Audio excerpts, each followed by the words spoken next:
بسم اللہ الرحمن الرحیم۔ محترم ناظرین السلام علیکم۔ جب بھی اللہ کی زمین پر کسی انسان نے تکبر کیا، ظلم کیا تو اللہ نے اسے نشان عبرت بنا دیا۔ تو ویسے ہی حضرت موسیٰ علیہ السلام کے زمانے میں جو مصر کا بادشاہ بنا، جس کا نام ولید بن معصب بن ریام تھا، جس کو پوری دنیا فرعون کے نام سے یاد کرتی ہے، وہ انسانوں پر ظلم کرتا تھا اور جو لوگ غریب تھے ان کا حق کھاتا تھا اور انہیں سخت مزدوریاں دے کر کم اجرت دیتا تھا۔ جو انسان اس کا غلام نہیں بننا چاہتا تھا اس کو قتل کر دیتا تھا۔ تبھی اللہ تعالیٰ نے اپنے نبی حضرت موسیٰ علیہ السلام کو حکم دیا، اے موسیٰ، فرعون تک میرا پیغام پہنچاؤ کہ وہ انسانوں پر ظلم نہ کرے، ورنہ اللہ کا عذاب اس کو لے ڈوبے گا۔ جب اللہ کے نبی حضرت موسیٰ علیہ السلام نے اللہ کا پیغام فرعون کو دیا تو فرعون مذاق اڑانے لگا اور کہنے لگا، یہاں کا خدا میں ہوں اور میں کسی کا حکم نہیں مانتا۔ پس اللہ تعالیٰ اپنی نشانیاں موسیٰ علیہ السلام کے ذریعے سے دکھاتا رہا اور پورا مصر حضرت موسیٰ علیہ السلام کے معجزات کو دیکھ کر حیران ہوتا گیا۔ کچھ ایمان لے آئے اور کچھ فرعون سے سوالات کرنے لگے۔ بالآخر فرعون حضرت موسیٰ علیہ السلام کے معجزات کو دیکھ کر آ پہنچا کہ آج میں موسیٰ اور اس کی قوم بنی اسرائیل کو قتل کر دوں گا۔ اللہ تعالیٰ نے اپنے نبی حضرت موسیٰ علیہ السلام تک پیغام پہنچایا کہ اے موسیٰ، رات کو اپنی قوم کو یہاں سے لے کر نکل جاؤ۔ تو یوں ہی حضرت موسیٰ علیہ السلام اپنی قوم بنی اسرائیل کو لے کر جانے لگے۔ اس بات کا علم جب فرعون کو ہوا تو وہ غضبناک ہو کر کہنے لگا، کچھ بھی ہو جائے میں موسیٰ اور اس کی قوم کو قتل کر کے ہی رہوں گا۔ وہ اپنے غصے کے ساتھ بنی اسرائیل کو ڈھونڈنے لگا۔ آگے آگے حضرت موسیٰ علیہ السلام اپنی قوم کے ساتھ اور پیچھے پیچھے فرعون کا لشکر آتا رہا اور آخر کار بنی اسرائیل ایک دریا تک جا پہنچے۔ فرعون کا لشکر ان کو دیکھنے لگا۔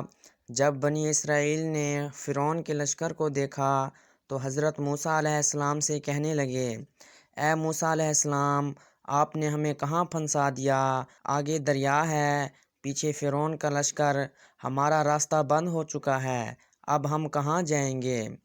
اللہ کے نبی حضرت موسیٰ علیہ السلام فرمانے لگے، اے لوگو، گھبراؤ نہیں، اللہ ہمارے ساتھ ہے۔ یہ کبھی ہو ہی نہیں سکتا کہ فرعون اور ان کا لشکر ہمیں پکڑ سکے۔ سب لوگ کہنے لگے، اے موسیٰ علیہ السلام، اب ہم آگے کیسے جائیں گے؟ بس اتنی ہی دیر میں آواز غیب آئی، اے موسیٰ، اپنا عصا اس دریا میں دے مار۔ بس جیسے ہی حضرت موسیٰ علیہ السلام نے اپنا عصا مبارک دریا میں دے مارا تو آدھا پانی اس طرف تو آدھا پانی اس طرف ہو گیا۔ اللہ تعالیٰ نے رستے کو بیچ میں واضح کر دیا تو بنی اسرائیل کے قبائل کے کچھ لوگ کہنے لگے، اے موسیٰ علیہ السلام، خدا کو کہنا کہ ہمارے لیے الگ الگ رستے بنائے۔ اللہ کے نبی حضرت موسیٰ علیہ السلام نے اس دریا میں 12 جگہوں پر اپنا عصا مبارک مارا اور 12 الگ الگ رستے بنائے اور بنی اسرائیل کے قبائل 12 الگ الگ رستوں سے جانے لگے۔ جیسے ہی یہ منظر فرعون اور اس کے لشکر نے دیکھا تو وہ بھی موسیٰ علیہ السلام کے پیچھے پیچھے آ گئے۔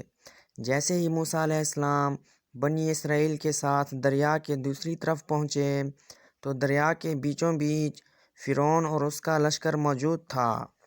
تو اللہ تعالیٰ نے پانی کو پھر سے حکم دیا، اب ویسے ہو جا جیسے پہلے تھا۔ بس وہ پانی مل گیا اور فرعون اور اس کا لشکر ڈوب کر مر گیا۔ یہ پورا منظر حضرت موسیٰ علیہ السلام اور ان کی قوم بنی اسرائیل دیکھ رہی تھی۔ اتنی ہی دیر میں فرعون چیخ کر کہنے لگا، میں بھی موسیٰ اور اس کے رب کو مانتا ہوں اور میں بھی ایمان لاتا ہوں۔ موسیٰ کا اللہ بڑی قدرت والا ہے۔ اتنی دیر میں آواز غیب آتی ہے، اے فرعون، اب ایمان لاتا ہے جب تو دوزخ کی دہلیز میں پہنچ چکا ہے۔ فرعون، ہم تیری لاش کو آنے والے لوگوں کے لیے نشان عبرت بنائیں گے تاکہ ہر انسان یہ جان سکے کہ انسان کو زمین پر تکبر راس نہیں آتا۔ آج اللہ تعالیٰ نے فرعون کی لاش کو نشان عبرت بنا کر رکھا ہے۔ بے شک جس انسان نے تکبر کیا انسانوں پر ظلم کیا وہ اللہ کی رحمت سے دور ہو کر دوزخ تک پہنچ جاتا ہے۔ ناظرین، اگر ویڈیو اچھی لگی ہو تو ویڈیو کو لائک کریں اور چینل کو سبسکرائب کریں، ساتھ میں دیے گئے گھنٹی کے نشان کو دبانا ہرگز نہ بھولیں۔